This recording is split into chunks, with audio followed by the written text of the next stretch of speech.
Okay, so in a couple of words, how would you describe grandma? Uh, mm, I just loved her. Is that enough? Have you ever thought about how a single moment in time could change your life forever? How you would handle something that could forever change your plans for the future? After the initial shock and confusion, would you be angry or would you handle the outcome with grace? Would you blame others or would you move forward with as much positivity as possible in the face of overwhelming tragedy? This story is about a woman I am proud to call my grandmother, who, when faced with a moment that nearly took her life and ultimately left her to become a quadriplegic, remained fiercely committed to overcoming all odds to return to a home, a family, and a community that she had been so dedicated to for the majority of her life. Say hi. Say hi, sweetie pie. Sweetie pie, say hi. Say hi. Say hi. Look what Mummy's doing. Look what Mummy's doing. My grandmother, Kathy Porter, learned to face the harshest of realities, but remained a loving wife, mother, and grandmother. And because of her extraordinary strength, she lived another 43 years after her accident. To understand who she was and where she got her strength from, we need to start at the beginning. Kathy was born in a small mining town of Spring Hill, Nova Scotia, and at an early age, she faced adversity when at the age of 5, her mother suddenly passed away. She was dedicated to her studies and focused on following her dreams and making a better life for herself. She was accepted into nursing school in St. John's, Newfoundland, and the story goes that she landed at the airport with not a nickel in her pocket to take the bus into town that night. She had to walk. I tell you this because it shows not only her tenacity, but because it hints at her attitude towards life. Nothing was going to keep her from making the best of herself and enjoying life to the fullest. My grandmother graduated nursing school in the 1950s and moved to Halifax to start working. She then enrolled in a graduate program at McGill, where she studied neurosurgery under one of the leading neurosurgeons of the day. She loved her time in Montreal, and it was here that she unknowingly learned lessons that would eventually help her not only survive her accident, but help her cope with the challenges that she faced in her early years as a quadriplegic. When my grandmother graduated in 1957, she moved back to Halifax to work and stay close to her family and friends. It was not long after that she met her match on a blind date on the winter evening of 1958, and within a year they set off on a new adventure, back to Montreal as husband and wife. She was very attractive, and I was a very lucky man. Other men asked me, what I thought about her, and I said, well,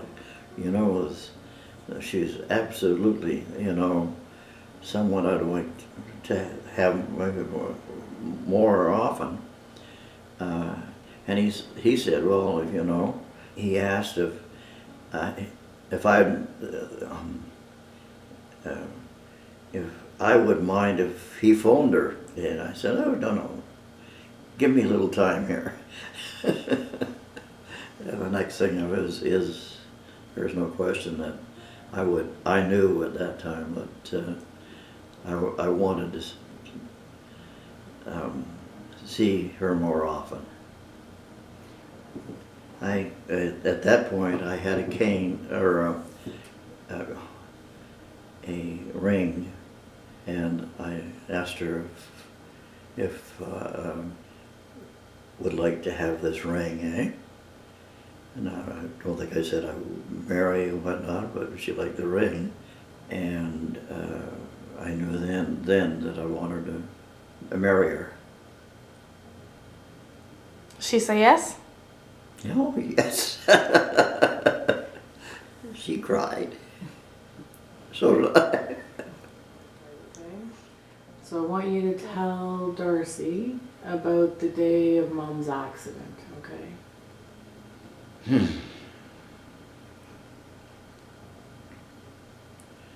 Okay. Everybody hopped on the car. They'd go tobogganing and on whatnot. And we've been told that this is for the children. It's wide enough to be no trouble.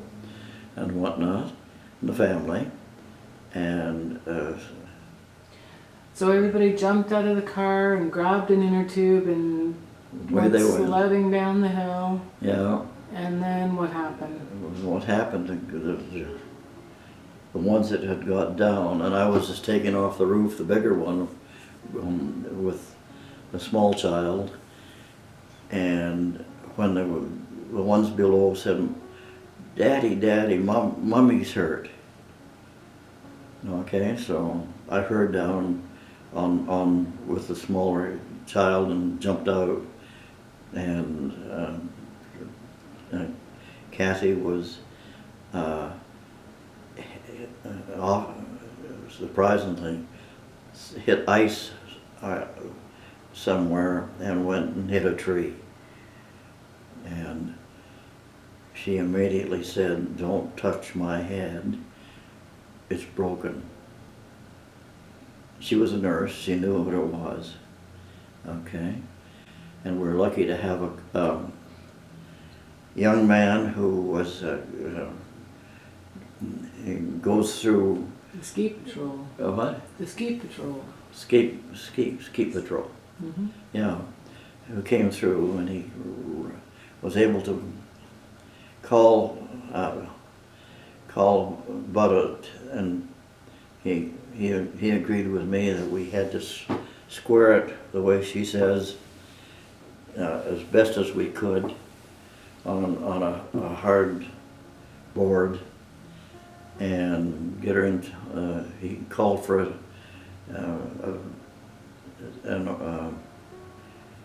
The ambulance. the ambulance. On the drive to Toronto, a call was made to one of Mom's best friends from her nursing days, and who at the time worked as the head nurse for Toronto's best neurosurgeon, a Dr. Charles Tatter. As the medical staff were evaluating her situation, my father could overhear the discussion as they said she most likely would not live through the night, and if she did, it would only be a matter of days before she would succumb to her injuries. Her neck had been broken at the C4, C5 level, which meant she would no longer have feeling or movement from the neck down. In those days, this invariably meant death, or at best, a very short life. By the time we got in there, I was with her. I asked. I was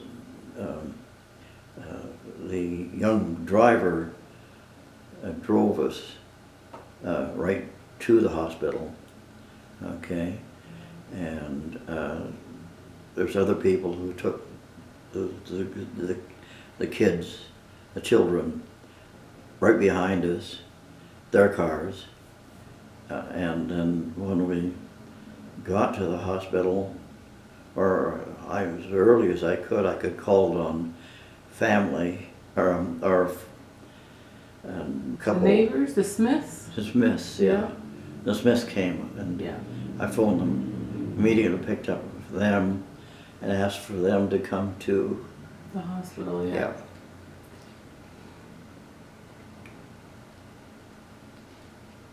And then I asked the children to go into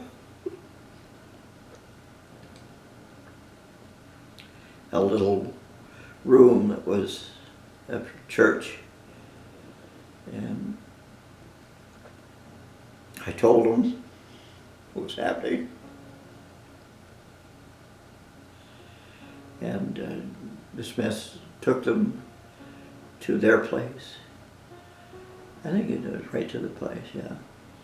And then I called her Jan Smith, who was the head nurse in that hospital for Neurosurgery. the surgery type thing. And Was Jan Smith Grandma's friend? what? Who was Jan Smith? Before I'd met her, she and Jan had gone to university in McGill. McGill. McGill. For neurosurgery. For neurosurgery at the highest level, because the doctor there was widely known of what he was doing on neurosurgery. You know, taking your brains out and stuff like that. So No, because of that, Mom knew exactly what had happened, right? Oh yeah, she did. Yeah. Thankfully, Dr. Tatter agreed to do the surgery, and a decision was made to do something experimental, which would hopefully not only save her life, but give her some additional mobility in her shoulders. Having this renowned surgeon available to do Mom's surgery was likely the main reason she not only survived, but that she also had a better quality of life. Her recovery was long and difficult, and we took it day by day. She was confined to a traction bed for many months, and I recall being there to visit when she would be strapped to the bed, hanging upside down, staring at the floor for hours. I distinctly recall one visit where I had to climb under the bed to see her, and her tears were streaming down and hitting me on my face. It was such a difficult time. Mom was in the hospital for about 1.5 years, so we barely saw her, and my dad had to divide his time between work, the hospital, and the family. Looking back, I don't know how he did it, but it was his devotion and love for her that made it all possible.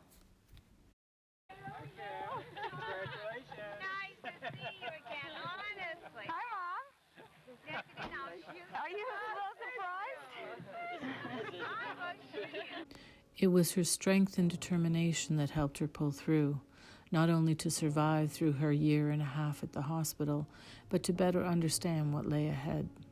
Her return home was a huge adjustment. Life had changed, and she had to figure it out.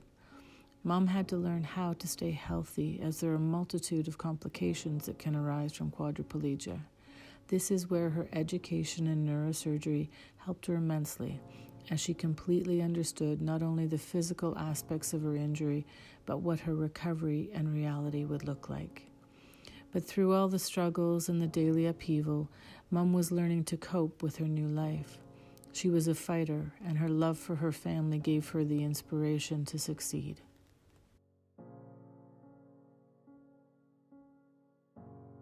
Over the next 43 years, my grandmother proved to the world that she had the inner strength and willpower to beat the odds. She faced tragedy, and it made her stronger. She learned that life can be great no matter what your circumstances. It's all about how you look at things and deal with the obstacles that are thrown in your path. If I've learned anything from her, it's that there is nothing more important than enjoying the moment and surrounding yourself with things that you love. You never know when a moment in time can change your life forever, or take it away. Chocolate boy! Kathy! I feel it right in there. Hold it way high, Ryan, because it'll go up in the sky. Oh, isn't that pretty, Mommy? Wow. Look, Ryan, it's still going. Look, way up in the sky. Look. Hi, Mommy. Hi, Mommy. Hi, Mommy. Hi, Mommy. Hi, Darcy. Hi. Look, we did. Oh, look at the big one. Look at the big one. Oh. Boy. That one? Yeah. Wow. Flying down the hill, like a swallow in the sky, in an instant it was still, in the blink of an eye. Life had changed, no longer soaring or flying, but the stillness remained in the evening and in morning. A miracle had grown in the crisp Canadian air. I was blessed to have known the flower in the chair.